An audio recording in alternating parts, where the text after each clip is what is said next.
Let's talk Middle Tennessee. Let's talk Derek Mason. Yep. Rick Stockstill gets let go after what, 18, 17 years, 10 bowl Forever. games. I mean, gets let go. Kind of a shock, I think, to a ton of people. I think people close to the program, I think, were kind of expecting it, but like nationally, like including people like myself, I was a little bit shocked by that. But in comes Derek Mason, a guy who's, you know, he's been around. He's been around to a lot of places. So we talk, just run through his resume a little bit, right? He's at Stanford, he's at Vandy, he's at Auburn, he's at Oklahoma State. Didn't work out at Oklahoma State necessarily, but it's hard to also follow up Jim Knowles there. So, but this is a really, I'll call it interesting hire. I did not expect Derek Mason to be the name that was announced when they announced that they were hiring a head coach. So, what are your thoughts initially on this hire? At first, I was like, okay, that's nice, and I think it's a it's a good hire here. I think it's almost a safe hire. I think I like it. With what he did at Vanderbilt, right? I get it. He got fired there, ended up getting fired there, but to go to multiple bowl appearances in a row, it's super impressive, right? Or multiple bowl appearances total. I'm sorry, in the same coaching span, super impressive there for Vanderbilt. I don't know. You know he's gonna have a good defense, or you assume he's gonna have a pretty good defense. And I also like what he does to this program is not only his connections with staffing, but also recruiting ties in the Tennessee area, and then also in the transfer portal. This helps you absolutely because you are a program like Mid Tennessee. You are not gonna be able to get guys out of high school, right? Elite athletes that everyone's looking after. But in the transfer portal, a lot of guys go unmissed. A lot of guys go to school and is unhappy, and then enter transfer portal, comes back home, maybe closer to Tennessee, and ends up to being a Blue Raider there for you. But yeah, I like it. I do like it. Makes me happy for Mid Tennessee. I think it elevates the coaching room in the CUSA, which I think it definitely needs. Yeah, I agree. Now, there's probably a lot of people, if you're not a Middle Tennessee fan or CUSA fan at all, right? What is the expectation for a program like this, right? And I think kind of the litmus test for some of these programs is like what are their rivals doing, right? So Middle Tennessee, their big rival, 100 Miles of Hate, Western Kentucky Hilltoppers, right? Who a school that's had pretty decent success in the last couple of years. I think that's part of the reason why Rick Stockstill got fired. So you just weren't able to compete with a school like Western Kentucky when you should be able to compete with a school like Western Kentucky, given geographically you're very similar to where Western Kentucky is. Again, only 100 miles away, and the resources of the program, to me, feel pretty similar. Now that could be just me totally being ignorant there, and someone in the comments could point out, hey, oh, Western Kentucky has a lot more resources than MTSU, or oh, Middle Tennessee has more resources than Western Kentucky. Sorry, I said MTSU. I know Middle Tennessee wants to rebrand and drop the state, but sorry about that. But I don't know. I still think this is a good hire, Derek Mason. I still think this is a pretty good hire. So I mean, Rick Stockstill, 18 years, 10 bowl games. I think that's kind of the expectation. Like, make a bowl game. The CUSA is not a very good conference, right? Make a bowl game. Make a bowl game. Year over year over year, make a bowl game. Make that money for your conference. Every so often, maybe competes. Maybe Liberty has a down year. Compete. Compete at that level. Win some ball games against Western Kentucky, right? Schools, like realistically, schools like New Mexico State should not be A, out recruiting you, B, beating you consistently, right? Schools like Sam Houston State should not be out recruiting you yet. FIU should not be out recruiting you. So, but that was the case in 2023. So 2024, the recruiting rankings in the CUSA, it looks pretty good for Middle Tennessee.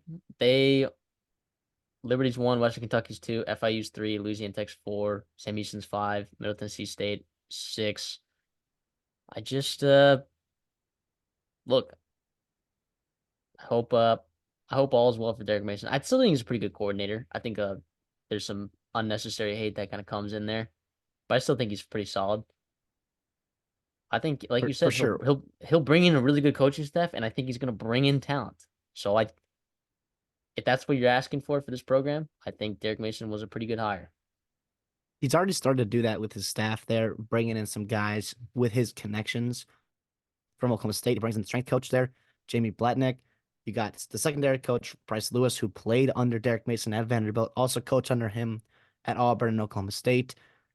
Kendall Simmons is a well-respected guy at the O-line community from Auburn. And then also Brian Stewart, right? Defensive coordinator, assistant head coach, safeties coach, whatever you want to call him. Played with Mason in college, has a ton of play calling experience on the defensive side. Coached under Wade Phillips, very respected guy in the NFL there. I think this is awesome. You mentioned the resources and the expectation from it, Tennessee. I could not agree more. In the short term, let's win some ball games in the CUSA in a pretty poor conference right now. Let's try to ascend and capitalize on that with your resources, with your location and your facilities. MTSU has one of the better combinations of programs in the conference for sure. You're not Liberty, but nobody in there is. But you can compete with Western Kentucky and schools like that for sure, right? And obviously New Mexico State and Jacksonville State, obviously with their run this year first in the CUSA. But to me, Mid Tennessee and Derek Mason can absolutely make bowl games just about 6 out of 10 years, right? Or 7 out of 9 years, whatever. If you get that lucky there, and then also you mentioned long term, every couple years, maybe every 4 or 5 years. Let's see what we got against Liberty, and let's give them a run for their money in the conference championship game. But yeah, I think this is awesome. It's a 5 year deal, $1 million per year. I think it's a really nice fit for them long term with Derek Mason. I don't know if Derek Mason's looking to jump back into Power Five gigs anytime soon, right? So even if you do have some success with him, I think you can keep him at home. I think he still has his home in in the Tennessee area. Wants to raise his family there. Like some guys just like take a job and like they're just happy with it, with expectations, location, et cetera, et cetera. Like they really enjoyed the spot here. It seems to me like the vibe with Derek Mason is he's here to stay and build a program for at least the next half decade. So we talked about expectations. We talked about, what he's done so far, what he's done his past on his resume. Time to give out a grade. I'm just going to give out a B. I think he'll meet expectations. I think he'll compete with Western Kentucky and what they got going on over there. I think he'll win some ball games in the CUSA. It might not be year one.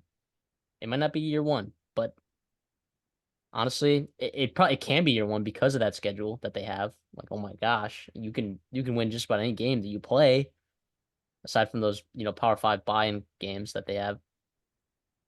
But I think they can absolutely win some ball games. So give me a B. I think he meets expectations. Not necessarily sure. Like exceeding expectations to me at Middle Tennessee State would be consistently winning the CUSA, which I don't think is reasonable given what Liberty is as a program and their resources and their talent and their coaching staff. I just think it's hard to compete with that. But if you can at least show that you're trying to out recruit schools like FIU, which I somehow FIU still out recruits them, which is crazy because they're a military institution. I don't know the logistics of FIU enough to understand why it's such a nice place to go. I guess it's right there in Miami, right? And I Because it's guess right there in Miami. you got some good talent there, I guess. But Tennessee has its own talent, right? Like you're right in Yeah, Tennessee. You're in Middle for America. Like sure. you can recruit north. You can go up north to Chicago. You can get some kids from Chicago from the Chicago public schools that are pretty solid. Get those guys St. in Louis not far. St. Louis is not far from you. The state of Tennessee itself is pretty solid. Alabama, Georgia, like Louisiana, Mississippi, like there's some good talent all around you. So I think you can find and snipe some guys, but it all depends on the staff, which I think Derek Mason can bring in solidly. So B for me. I'm gonna go here a B minus. Wow, a B plus. I'm a little bit higher than Derek Mason are than you are. I think an A would be a little bit premature to give because you just don't know at a place like Mid Tennessee and a Conference USA that's it's so variable every year, especially with most of the teams in there. But yeah, I think B plus. I think he exceeds expectations more times than he doesn't. That's why I give it the B plus instead of the B minus. What gives me that gut feeling is because of the success he had at Stanford and at Vanderbilt. To me, if you can have success defensively at Stanford and have success at Vanderbilt relative to what their expectations are, to me, that's a good sign. That means you can coach at a lot of different places. I mean, they beat Tennessee multiple times in a year, multiple times in a row, right? They beat them 5 out of 7 years. Like that's super impressive to beat your rival like that. If Yeah. you want someone to beat your rival, like Derek Mason can do that for you. I think Yes. this is a nice. I wouldn't call it a splash hire, but I think it's like not only are you going to win the headlines because he's familiar with people in Tennessee, but also like I think he's just a solid coach. I agree. And when I give a B and you give a B, like those are good grades, by the way. Like that's a good Yeah. grade. If you're meeting expectations, that was what you Keeping were. your job, keeping boosters happy, fans happy. Yeah, exactly. This is a good hire. This is a good hire. I like Derek Mason there. I'm just not willing to go B plus or A minus. I'm not willing to do it. Not willing to do it. But yeah, good luck to Derek Mason and MTSU. Fun fact though, I will say this, like for people that are watching this maybe and aren't so familiar with Middle Tennessee, the school is still called Middle Tennessee State, right? But athletically, they go by just Middle Tennessee. So on their helmets, right, just as MT. So if you were any of you guys confused about that, just I don't know. I don't know if people actually want to hear about that. So if you didn't, then too bad. You could have left this video a while ago. So, but yeah, I like Derek Mason.